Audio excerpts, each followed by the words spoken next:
when we first initially reached out to you this week, that by this point in time of the week, we'd have a little bit more clarity than we clearly do right now when you and I are talking 1 Eastern time on Thursday of new league year week. What's going on with the Steelers right now, best you can tell, Gerry? Yeah, I thought when we made preliminary plans that was going to interfere with, a possible, a deal being done. And here we are 4 days in from the start of the legal tampering period. And nothing, I was told last night around 10 o'clock that, the issue, it's not about money. I thought maybe that Aaron Rodgers was going to be playing one side off the other to up the ante because there aren't many other options out there, both for Rodgers and, of course, for the Steelers.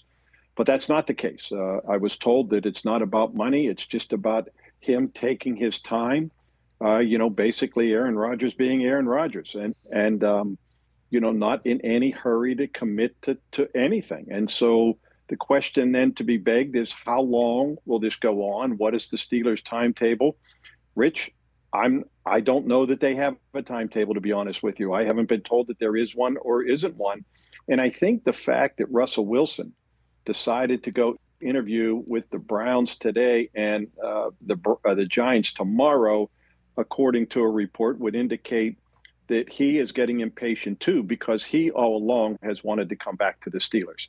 And I think that he was thinking that was possibly going to be the case, and it is a possibility. But I think maybe he thinks, look, I got to look out for myself, and I'm tired of waiting as well. And so out he goes to go visit a couple other teams. All right, so let's take this one at a time. What is the question that Rodgers needed answered by the Steelers, best you can tell, that he's sitting on right now? I don't know that answer, Rich. And of course, the way Aaron Rodgers is, I'm not sure anybody knows that answer. If you look at the two options that he allegedly has, the Giants and the Steelers, well, the Steelers would be a no-brainer because, one, the Giants won 3 games last year. The Steelers were a playoff team. 2, the Giants have the 3rd overall pick in the draft. They're going to take a quarterback. And why would Aaron Rodgers want to go across the town and walk into a situation where the fans are just waiting to clamor for the rookie number 1? And so going to the Giants makes zero amount of sense unless their offer is ridiculous, which New York teams tend to do, which is what we saw with Justin Fields. So you would think the Steelers would be the best landing spot for him, especially because of Mike Tomlin, as opposed to Brian Daboll. Nothing against him, but I have to think that unless he decides to retire, that the Steelers are the best spot for him.